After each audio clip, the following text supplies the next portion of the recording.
I've never played a game of Warhammer 40,000.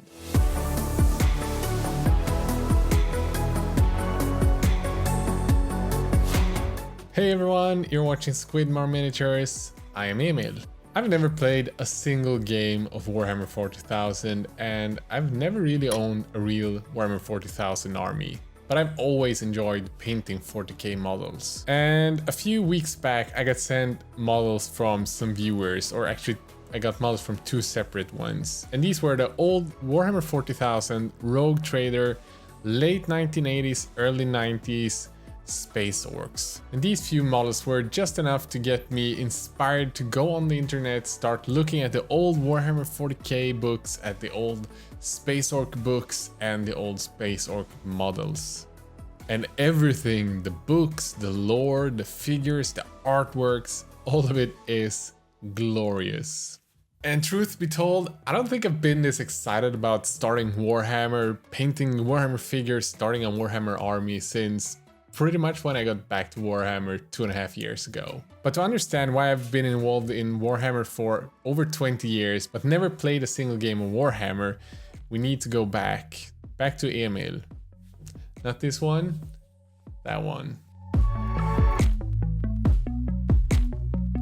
This is the year 1997. This Emil was playing in a soccer team, and that soccer team got merged with another one. And some of his newfound friends brought him into the local gaming store Fantasia North to discover the wondrous world of Warhammer fantasy figures. And when I got started, my friends had already picked out a few armies. One of them were playing Undead and had, of course, the wonderful Nagash model. And the other one was playing Skaven. So I couldn't pick any one of those, and quite frankly, I was more excited about orcs or wood elves. First thing that I ended up getting was a box of paints and the wood elf archers. And that was the start of me getting really involved in Warhammer. I started hanging out by the store pretty much daily, riding my bike for 30 minutes to the store, hanging there for a few hours after school, and of course every weekend. I started playing regular games there, and I even did like my work experience program there. You know, when you're in school and you get a few days where you get to work and a real workplace. And then we flash forward a few years into the future.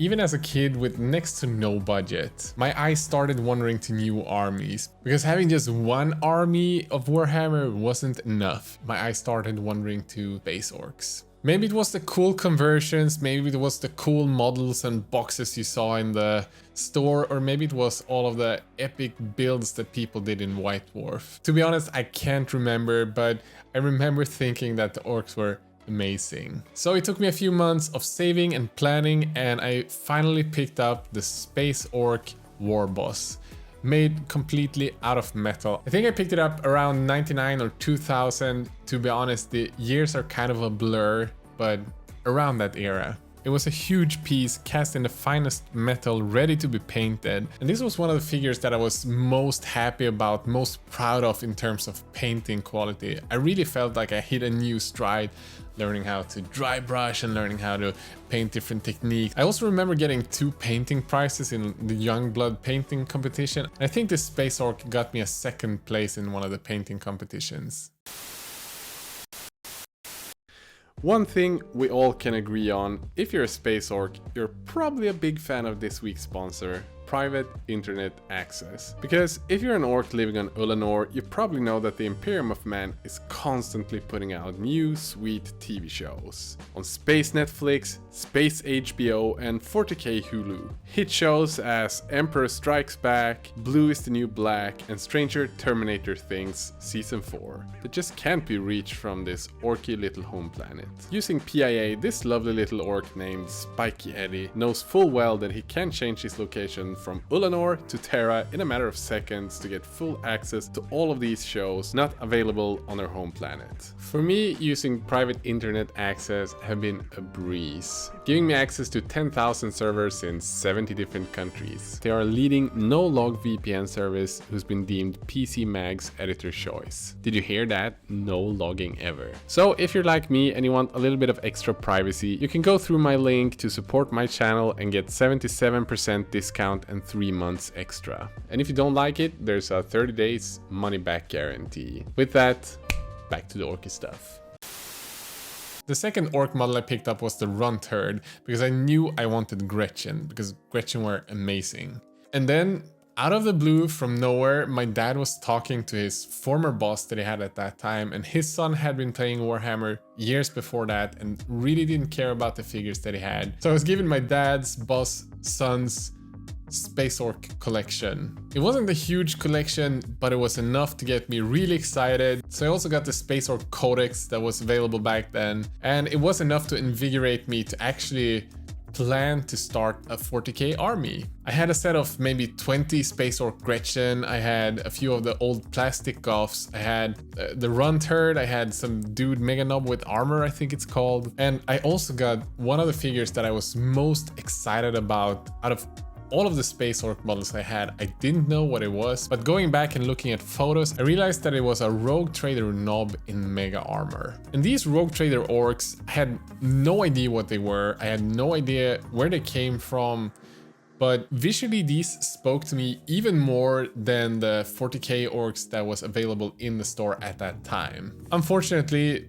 something happened. I can't remember if it was my friends and I hanging out less, or if it was because I started playing music and hanging out with new friends that were only interested in metal.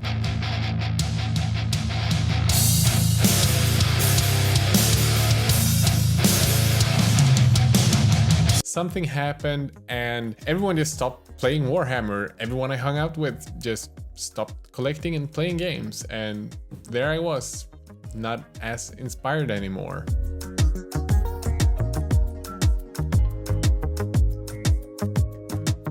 A few weeks passed, a few months, and all of a sudden I hadn't bought Warhammer or collected Warhammer for a few years, and it all just fell into oblivion. So here we are, 20 years into the future. I hadn't played a game then because I didn't finish my army, and I only played Age of Sigmar so far, but that torch, the excitement of Space Orcs and Warhammer 40,000, and specifically these Rogue Trader models that I got from Krister and James, just lit that spark again, and I'm really excited and hyped to get into it again. Because who doesn't want to play a game with an army where the most common dudes, the Orc Raiders from RT01, but they have their own names, so say hi to Squatty Squatter, Spiky Eddie, Tusker Turk, Bussy Bussax, and Gunnock. And yeah, this dude with the standard. These are just the classic Rogue Trader Orcs, and already with these, I'm excited. I've been searching Facebook Oldhammer trading groups, eBay, social media to get the figures that I wanted. I managed to score some figures in trades and others I purchased. I'm currently up to about 120 figures, and I thought I'd go through them with you. This is just a start, and hopefully this will lead to more videos of me painting and building and doing bases and doing terrain, and I'm really excited about that, and hopefully you want to be part of that journey as well. To be honest, I was quite inspired by Trent from Miscast to make this more than just a video to show you my collection, but to actually build something for myself during a longer period and share that process with you. I'm going to start with some of my favorites, the Killacans and Dreadnoughts. It's a multi-piece metal figure made by some form of genius. It can be built in many different ways, and I've managed to get hold of a few of these. I'm still missing this one. This is probably the one that I'm most excited about. That's the one with the hatch open with the grot sticking the head out. But I've got 3 of the ones with the lids closed, 1 tiny and 2 of the bigger ones. On top of these, I've also managed to get hold of 2 of the 2nd generation ones. These Coca-Cola can Dreadnoughts is such a historical piece, and if you ever played 2nd edition Warhammer, you probably got the paper Dreadnought that was in the start collecting box, and that is pretty much exactly as this paper one, but in cast in metal, I guess. And I'm really proud of having these in my battle force. I'm still searching to find a good price of the one with the goblin sticking out, so you're probably gonna see that one in a video in the future because that's on my gotta have list. But I have more. This is just the start. I have a few really cool bosses to show. This one, for example, is the original Ghazghkull Traka, or actually, he was just a regular war boss, but I think in some White Dwarf magazine they did a campaign or a project where they talked about Ghazghkull Traka, and they pointed that this model is the one you should play with. And then the real first Ghazghkull Traka showed up. This one, what a freaking beast of a model. He was followed up by first this one and then the latest one. I mean, they're cool, but let's be honest here, the original ones are way, way, way sweeter. And orcs are generally very physiologically tough, which means that they can endure trauma and likely heal very fast. And this has caused some orcs to be able to become something called mad docs. These doctors perform great variants of invasive surgeries on the boys, and as all things with orcs, there are no studies to find out how to enhance orc physique or how to build different stuff, but this haven't stopped the orcs from having bad docs in their ranks. And these wonderful tiny doctors, if we're allowed to call them doctors, make up some of my favorite figures in the army. And in the baby steps of this game, 30 plus years ago, they already had planned out these amazing figures, the mechs, the mad docs, the knobs, and the runt herds, and everything like that. And it still lives in the game today, 30 years in the future. And then you might ask yourself, who are these lovely Rambo and Predator looking dudes? They are the ever-loved commandos. Loved by everyone but the other orcs. Because who loves a coward orc who sneaks up behind enemies instead of facing them head first? So far I have a bunch of these and all of them look pretty and cute, and yeah, they're gonna make for a good piece in my army. And speaking of lovely subfaction of orcs, freebooters. Can we talk about freebooters? The lovely pirates and space merchants who care more about shiny things and to show their accumulated wealth more than anything. Again, I love how early on Games Workshop started making these unique figures that still have their own subfaction in the world of 40k. These flashy gits have some of the coolest and most retro designs, and I just wait for some of these like space pirates and space grots to actually show up in Age of Sigmar. That's something I really want to have, like flying space orc pirates, but in a fancy environment. And who's this little fella, you might ask yourself? This is the Choc attack gun. The first thing that I thought was that this dude probably shoots a huge energy bolt at the enemy. Well, was I wrong? After reading up a bit in the books, what really happens is that this machine is a short distance teleport, and the gun teleports a tiny snotling or grot at an enemy, and most likely not in front of the enemy, but actually within the armor or the tank of that enemy. And the effect of being teleported makes these tiny grots and snotlings go crazy, so it's like releasing a feral cat into a tiny tank or inside of an armor of a space marine, and sometimes even inside of the body of this enemy. So this is probably the most effective way of taking down someone with a heavy armor.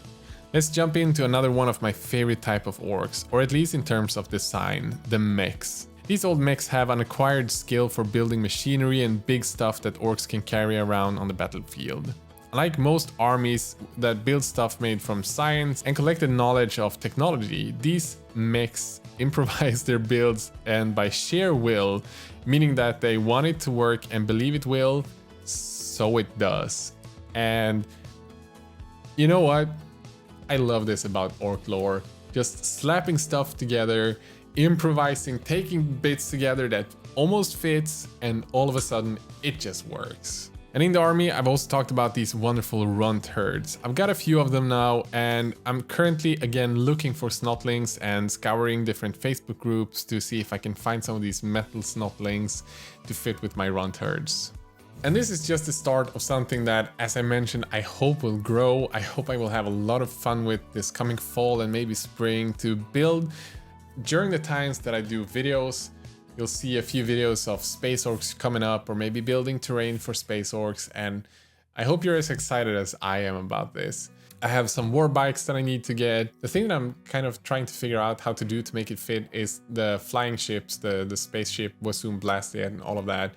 And of course the biggest one like the Stompa and Gorkanaut and stuff like that. So if you have any ideas of how I can do it and still make it fit in the retro theme that I'm working on, I'm really excited to hear your thoughts in the comment section. And with that, I'm keeping the door open for whatever inspiration I get down the road and whatever videos I can think of while I'm doing this. I hope you had a little bit of fun. If you did, smash the like button. That helps the video spread to new people. If you want to support this channel even a bit more, there's a few ways you can do that. You can go to my Patreon and you get to join me and all of my other patrons in a fantastic community we have over there at our Discord chat, where we talk every day about life and miniature painting and just hobby in general. We'd love to have you as the next member of the Squidmar Squid Squad. If you wonder about any of the stuff that I use, the airbrushes, the paints, the brushes, the brush soap, whatever it might be, you can go to my website squidmar.com. On there I've listed all of the tools that I use when I paint and when I record my videos.